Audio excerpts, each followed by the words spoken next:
Mesdames, Messieurs, amis des journaux, bonjour et bienvenue à ce rendez-vous de l'actualité, le mardi 13 novembre 2018. Donc demain, cela fera un an, jour pour jour, que Gutenberg Sohu Communication a vu le jour. La noble mission que cette mission de communication s'est assignée depuis le 13 novembre 2017 était d'informer les Béninois d'ici et d'ailleurs, où qu'ils soient, aussi bien les étrangers, sur ce que disent les journaux au quotidien dans notre pays. J'étais en quelque sorte devenu, depuis cet inoubliable jour, la vitrine des journaux de mon cher pays, le Bénin. Pour faire court, il y aura une messe d'action de grâce le samedi 17 novembre 2017 à l'église Saint-Paul de Doha à Porto-Novo à 6h45 pour remercier l'Éternel Dieu des armées pour la force et l'énergie dont il m'a comblé pour faire face à cette mission qui n'a jamais été facile mais néanmoins se réalise au quotidien. L'heure a sonné pour que vos suggestions, dons et apports gagnent cette maison de communication afin qu'elle quitte l'audio pour la vidéo. Un seul numéro pour faire l'affaire, c'est bien le 97 87 89 38. Je répète, c'est bien le 97 87 89 38. Étant donné que nous parlons de la volonté, là de s'y mettre et de donner le meilleur de lui-même, le ministre de l'Énergie, Donald Jean-Claude Oussou, a malgré la pluie diluvienne qui s'est abattue sur Porto-Novo le samedi dernier, a marqué sa présence à une cérémonie de rencontre qu'il avait avec plus de 700 jeunes venus de divers horizons. L'homme a saisi cette occasion pour parler de sa vie à la couche juvénile venue à sa rencontre. Donald Jean-Claude Oussou a émerveillé l'auditoire non seulement par une vidéo qui présentait son parcours professionnel à EDF, qui n'est rien d'autre que l'électricité de France, animé d'une joie de réveiller les talents qui sommeillait dans le rang de la jeunesse. Le ministre de l'Énergie a laissé entendre que chacun s'occupe bien de son travail avec ferveur, dynamisme et courage. Selon lui, là où il y a la volonté, il y a toujours un chemin pour atteindre ses objectifs. C'était Mythmi 1 du ministre de l'Énergie, Donald Jean-Claude Oussou, et relayé par Gutenberg Sohu Communication.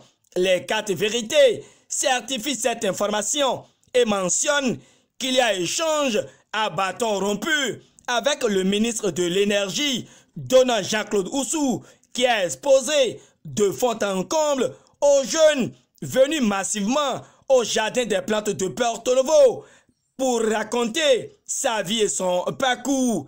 Oui, l'homme était en communication avec les jeunes de Porto-Novo, selon notre Sud quotidien, et incite les jeunes à la persévérance, suivant Bénin intelligent. Le révélateur voit simplement que Donald Jean-Claude Oussou inspire la jeunesse. La visite officielle du président Patrice Talon en Norvège occupe une fois encore la une des journaux parus ce jour.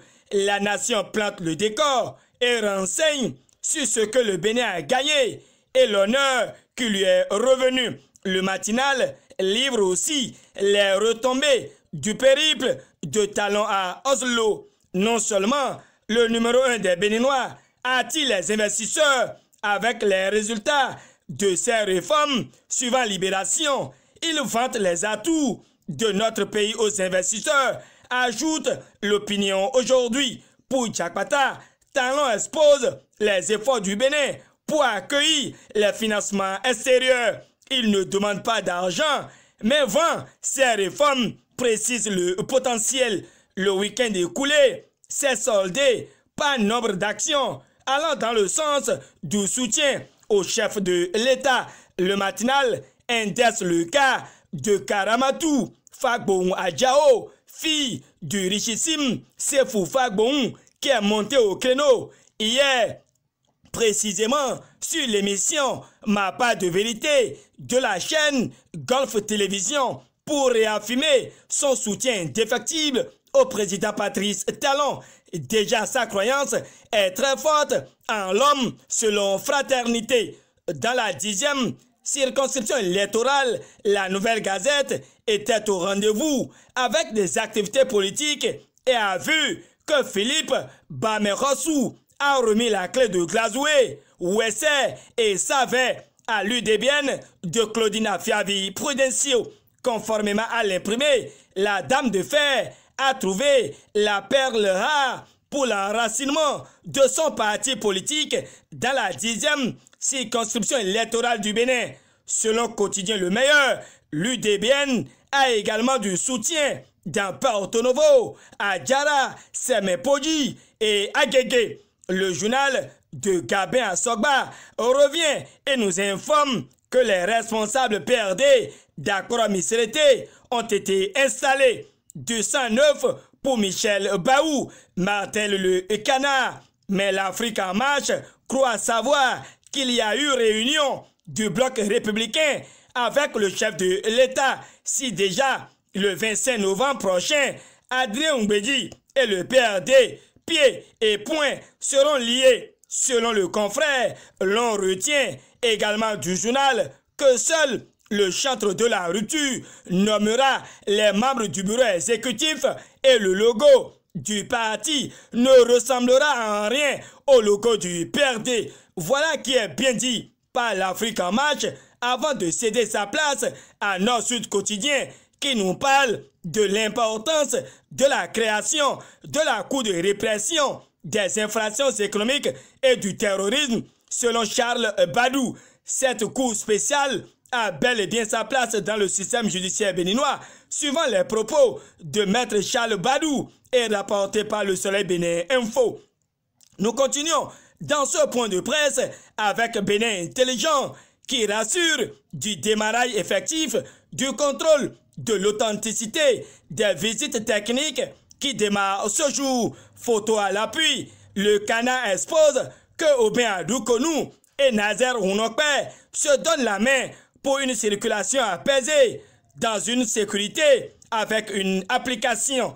En marge à cette opération de répression, le potentiel répand que le DG CNSR a offert 800 alcotestes à la police républicaine. L'événement précis rallonge que ce contrôle des pièces qui démarre ce lundi 12 novembre 2018 prendra également en compte les motos. Ce qui clignote à la une de Dynamisme Info, c'est la répression des motos sans plaque d'immatriculation qui commence dès 1er décembre. Conformément à l'imprimé, c'est une opération qui s'annonce sans pitié avec les hommes en uniforme aussi soumis au contrôle.